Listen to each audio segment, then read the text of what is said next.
আসসালামু আলাইকুম বন্ধুরা, আপনারা সবাই কেমন আছেন? আশা করি সবাই ভালো আছেন। দেখুন, গাড়ির মাউন্টিং ফিটিং করতেছি। এটা বড় গাড়ি, প্লেট লোবেড বলা হয় এটারে। এখানে মাউন্টিং ভেঙে গেছে দুইটা, তো লেদ মেশিন এর থেকে বানিয়ে নিয়ে আসলাম। এখন যেখান থেকে ভেঙে গেছে ওই জায়গার থেকে কাটিং করতেছি।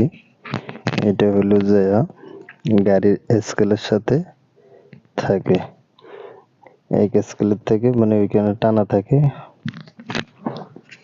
এখানে এটাতে 3টা স্কেল থাকে পিছনে, লোবেটের 3টা স্কেল।